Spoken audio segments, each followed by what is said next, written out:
श्री संभाजी महाराज, पुण्यश्लोक Ahilyadevi Holkar, doctor Babasaheb Ambedkar, Mahatma Jyotiba Phule, Savitribai Phule, Raje Umaji Naik, Annabhau Sathe या सर्वांना मी विनम्र अभिवादन करतो। तुम्हा सर्वांना हिंदू नववर्षाच्या गुढीपाडव्याच्या मनापासून खूप खूप खूप शुभेच्छा देतो। नवीन वर्ष आहे, आपण संकल्प करायचा असतो आणि अशा शुभ दिनी एक चांगला संकल्प करण्यासाठी की घुसखोरांना हकलून लावायचं आहे, घुसखोर मुक्त महाराष्ट्र करायचा आहे, हा क्रांतिकारी संकल्प करण्यासाठी इतक्या मोठ्या संख्येनं सणाच्या दिवशी तुम्ही उपस्थित आहात। तुम्हा सर्वांना मी मनापासून धन्यवाद देतो, तुमचं अभिनंदन करतो, तुमचा आभार व्यक्त करतो।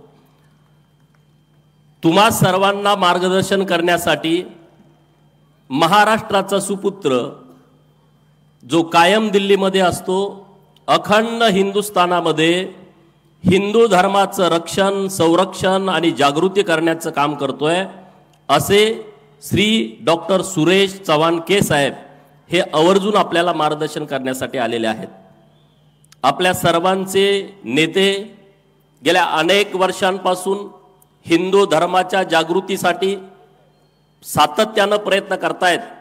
ते आपल्या सांगलीचे माजी आमदार माननीय नितीनराजे शिंदे व्यासपीठावरती उपस्थित, आज ज्या मारुती चौकामध्ये आपली सभा होते आणि मारुती चौकातली सभा म्हणजे कैलासवासी पैलवान संभाजी आप्पा पवार यांची आठवण झाल्याशिवाय सभा होऊ शकत नाही, अशा संभाजी आप्पांचे चिरंजीव माननीय पृथ्वीराज भैया पवार हे व्यासपीठावरती उपस्थित आहेत, स्वातीताई शिंदे आहेत, अन्य हिंदू एकता आंदोलनाचे सर्व मान्यवर मंडळी, पत्रकार मित्रांनो, आज गुढीपाडव्याचा दिवस आहे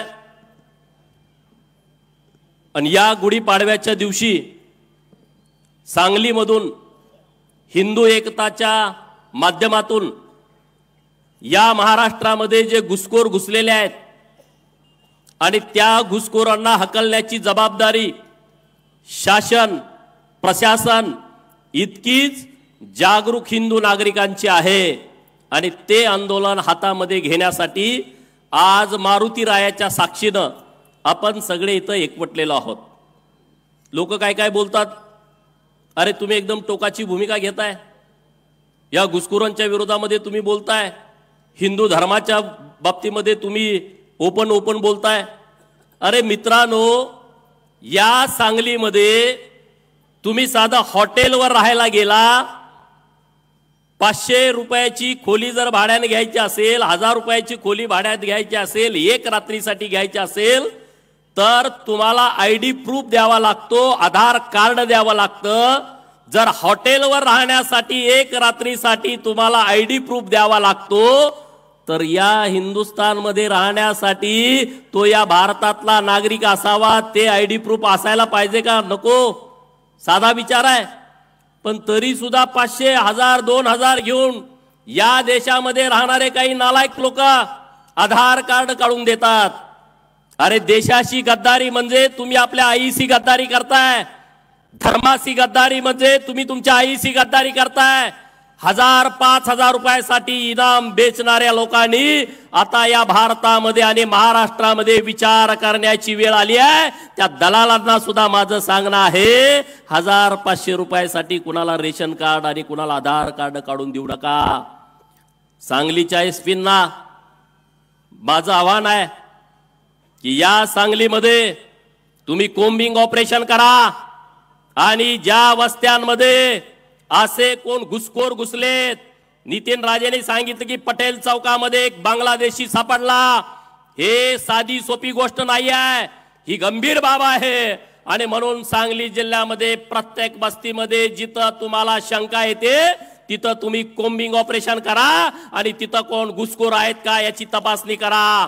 पाठवा 100-100, 200-200 पोलीस, इकडं कुठेही नाक्यावरती इकडं तिकडं वेळ घालवतात, त्यांना तिथं पाठवा आणि त्यांनी शहनिशा केली पाहिजे। या महाराष्ट्रामध्ये आणि भारतामध्ये राहायचं असेल तर सच्चा देशभक्तांनीच राहिलं पाहिजे. महाराष्ट्रात राहायचं, भारतात राहायचं आणि पाकिस्तान क्रिकेट हारल्यानंतर मिरज आणि सांगलीमध्ये घोषणा द्यायचा, हे इथून पुढच्या काळामध्ये खपून घेतलं जाणार नाही. पोलिसांनी याच्यावरती कारवाई केली पाहिजे, कंबाड्यात लाता घातल्या पाहिजेत, घरावरती ह्यांच्या बुलडोजर फिरवला पाहिजे. अरे महाराष्ट्रामध्ये राहता, पाकिस्तानच्या घोषणा देता. अरे पाकिस्तानमध्ये जेवढे आतंकी आहेत त्याच्यापेक्षा या भारतामध्ये गद्दार जास्त राहतात, याची काळजी आपण सगळ्यांनी केली पाहिजे. हे गद्दार आपल्यासाठी घातक आहेत. पाकिस्तानची चिंता राहिली नाही. पाकिस्तानसाठी सीमेवरती आपले जवान लढतायत, केंद्र सरकार ताकदीने उभा राहत आहे. आता आपली मिलिटरी बदलते आहे, तिथली सगळी परिस्थिती बदलते आहे. पण गावागावामध्ये, शहरामध्ये हे मताच्या राजकारणासाठी जे गद्दार जन्माला आलेले आहेत ते पाकिस्तानच्या आतंक्यापेक्षा हे जास्त डेंजर आहेत. याची आपण चिंता केली पाहिजे, याची आपण काळजी केली पाहिजे. अरे तिकडा गाझामध्ये हमास आहेत, पाकिस्तानमध्ये इसिस आहे, तिकडे इराण इराकमध्ये तालिबानी आहेत. तसे या देशामध्ये काँग्रेसी त्याच विचाराची लोक आहेत. त्यांना देशाचं देणं घेणं नाही आहे, त्यांना फक्त मताचं देणं घेणं आहे. मताच्या राजकारणासाठी इतिहासाची तोडमोड करायची, मताच्या राजकारणासाठी इतिहासामध्ये वेगवेगळी प्रकरणं आणायची. नवीन इतिहास संशोधक या भारतामध्ये आणि देशामध्ये आणि महाराष्ट्रामध्ये जन्माला आलेले आहेत. मताच्या राजकारणासाठी जसा पाहिजे तसा इतिहास लिहायचा आणि म्हणायचं मागचा इतिहास आम्हाला मान्य नाही. अरे आता नितीन राजेने सांगितलं औरंगजेबाची कबर, काही संघटना बोलल्या औरंगजेबाच्या कबरीविषयी काय आमची हरकत नाही.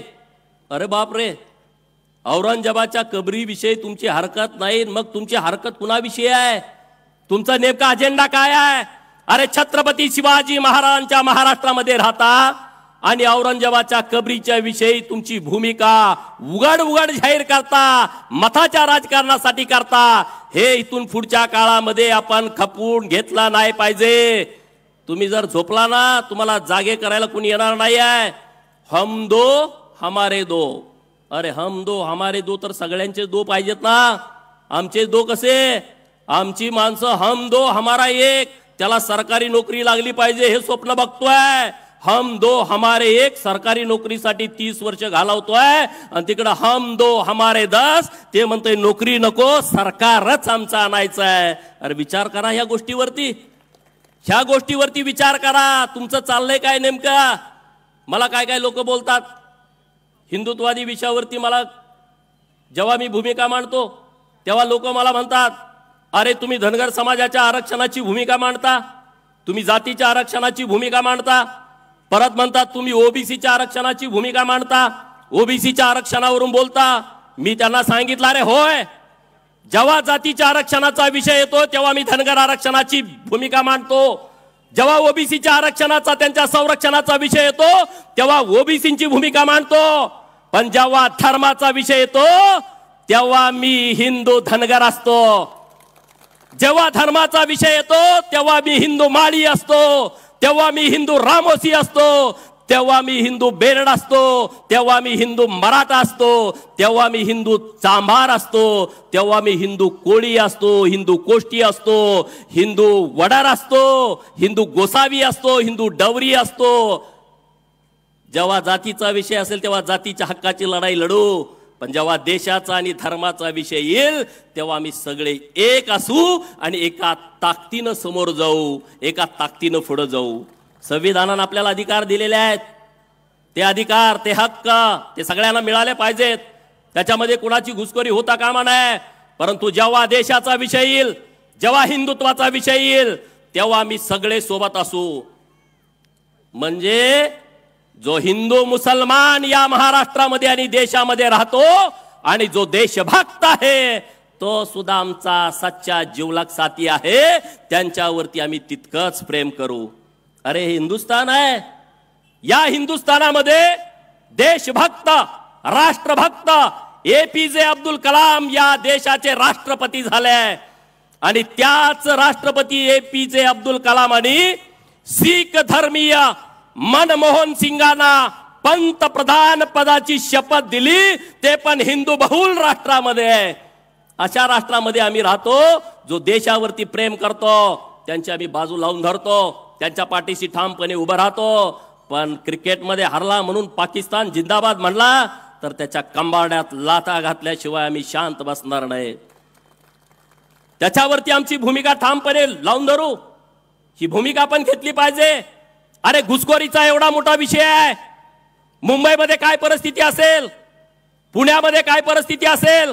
परवा तुम्ही बघितलं देवाभाऊंच्या नेतृत्वात, आमदार महेश दादांच्या नेतृत्वात 890 एकरातला अतिक्रमण हटवला. ते अतिक्रमण कुणाचं होतं?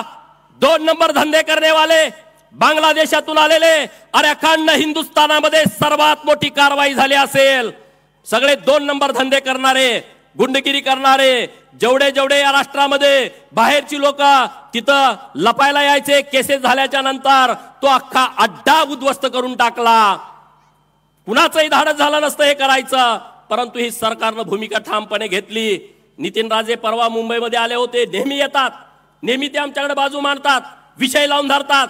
परवा आले विधान भवनामध्ये आणि मला म्हणले की ही तुम्ही भूमिका मांडली पाहिजे. मी नितीन राजेंना म्हणलं मी तर भूमिका मांडेन, पण तुमचं काम गेली अनेक वर्ष या विषयामध्ये आहे. तुम्ही स्वतः त्या विषयावरती भूमिका मांडली पाहिजे. मुंबईच्या पत्रकार मित्रांना नितीन राजेंची ओळख करून दिली. एक तास त्यांच्या मुलाखती महाराष्ट्राच्या समोर आल्या आणि तेव्हा महाराष्ट्राला कळालं की या माणसानं प्रतापगडावरचं अतिक्रमण हटवण्यासाठी आयुष्यातली 20-25 वर्ष वाया घालवलेत. 20-25 वर्ष वेळ देणं हे कुणाचं येड्या गावाळ्याचं काम नाही. आम्ही म्हणतोय मारुती चौकात आम्ही आलो तर आम्हाला काय मिळेल? बोर्डावर फोटो लागला, आम्हाला काय मिळेल? एखादा माणूस 20-20 वर्ष 25-25 वर्ष एका आंदोलनासाठी त्यांचं आयुष्य अर्पित करतो. ही साधी सोपी गोष्ट नाही आहे. आणि म्हणून तुम्हा सगळ्यांना माझी विनंती आहे. सुरेश के साहेब आज आलेले आहेत. अखंड देशभर ते फिरतात. अखंड देशामध्ये हिंदूंच्या बाबतीमध्ये भूमिका मांडतात. आपल्या महाराष्ट्रातला सुपुत्र आहे. आपल्या सर्वांना त्यांचा अभिमान आहे. एक आमच्या शिर्डीतला अहिल्यानगर जिल्ह्यातला एक मुलगा दिल्लीमध्ये जातोय, चॅनल काढतोय आणि अखंड देशभर हिंदूंची भूमिका मांडतोय. हे कुणी करू शकत नाहीत. ते काम माननीय सुरेश के साहेब करतायत. त्यांच्यासाठी सर्वांनी जोरदार टाळ्या वाजवून त्यांना आपण समर्थन देण्याची गरज आहे. इथून पुढे जागा व्हा. हे मताच्या राजकारणासाठी हिंदू एकताचं आंदोलन सुरू नाही आहे. लोक म्हणतात की यांना मताचं राजकारण नाही आहे. निवडणुका संपल्या, लोकसभा झाल्या, विधानसभा झाल्या. आता जागरूकपणे पुढे जाण्याची आवश्यकता आहे. धर्मांतरणाचा विषय हा वासून पुढे उभा आहे. अरे कुणीतरी किट आणून देत आहे, कुणीतरी कपडे आणून देत आहे, कुणीतरी दवाखान्याला पैसे देत आहे, कुणीतरी काहीतरी मंत्रतंत्र करताय आणि आमच्या भोळ्या भाबड्या लोकांना कळत नाही ते धर्मांतरण करतायत. अरे छत्रपती धर्मवीर संभाजी महाराजांची आपण औलाद आहोत. धर्मवीर छत्रपती संभाजी महाराजांनी जर धर्मांतरण केलं असतं तर आपली आज परिस्थिती काय झाली असती याचा विचार या महाराष्ट्रातल्या आणि देशातल्या हिंदूंनी करण्याची आवश्यकता आहे. अरे त्यांचं 40 दिवस हाल हाल केले. नाक कापलं, कान कापलं, जीभ कापली, सगळे कातडी काढली, एक एक अवयव त्यांचा निकामी केला. परंतु त्यांनी धर्मांतरण केलं नाही.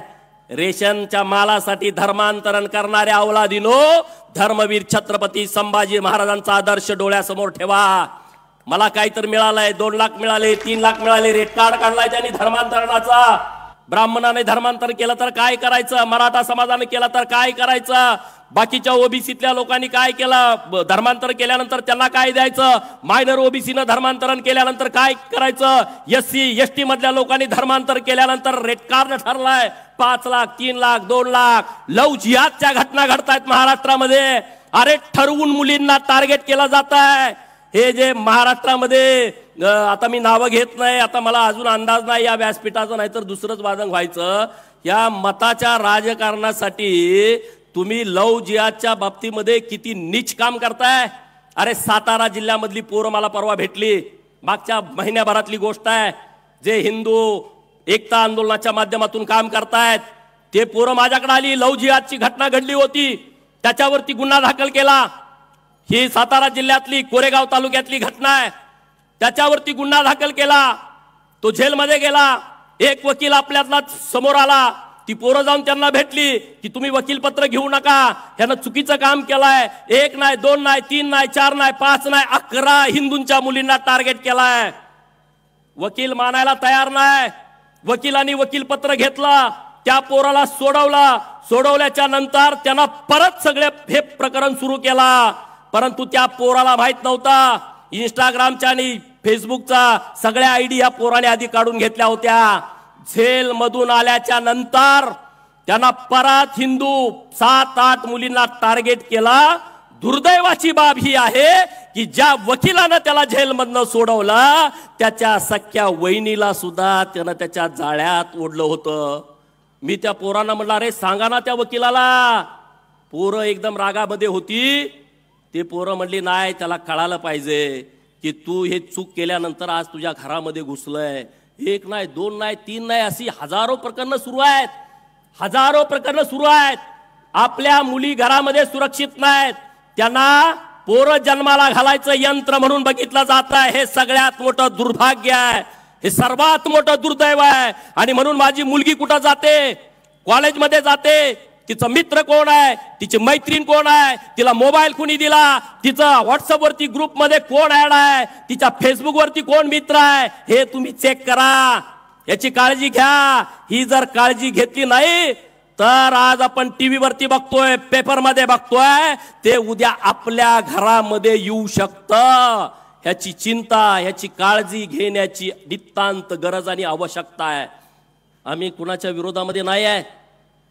आम्ही कुठल्या धर्माच्या विरोधामध्ये नाही आहे. आम्ही कुठल्याही स्वातंत्र्याच्या विरोधामध्ये नाही आहे. अरे परंतु जर कुणी टार्गेट करून हिंदू धर्म बदनाम करण्याचं, हिंदू धर्मातल्या लोकांना टार्गेट करण्याचं, आमच्या हिंदू मुलींच्या वरती चुकीच्या पद्धतीनं नजर ठेवण्याचा आणि धर्मांतरण करण्याचा जर कुणी प्रयत्न करत असेल तर आम्ही सगळ्यांनी पेटून पुढे येऊन उठला पाहिजे आणि ह्या सगळ्या गोष्टीला ठामपणे विरोध केला पाहिजे. केला पाहिजे की नाही केला पाहिजे? परवा मागच्या महिन्यामध्ये पटवर्धनजी मला भेटले, नितीन राजे आणि दोघं स्वातीताई, सांगलीमध्ये राम मंदिर चौकामध्ये राम मंदिराच्या नावानं चौक उभा करायचा आहे, शिल्प उभा करायचा आहे. आणि सांगलीचे SP साहेब म्हणतायत की काहीतरी गोंधळ उडेल. आता सांगलीमध्ये राम मंदिर चौकामध्ये रामाचं शिल्प नाही उभा करायचं तर मग करायचं कुणाचं? अरे बाबरी मशिदीच्या जाग्यावरती राम मंदिर झालाय तर सांगलीच्या राम मंदिर चौकामध्ये सुद्धा श्री प्रभू रामचंद्राच्या नावानं तिथं सुशोभीकरण झालं पाहिजे. सांगली SP महोदयांना माझी विनंती आहे की ते खालचे कोणी PIB आहेत त्यांचं जास्त ऐकू नका. ते वेगळ्या विचारधारेचे आहेत.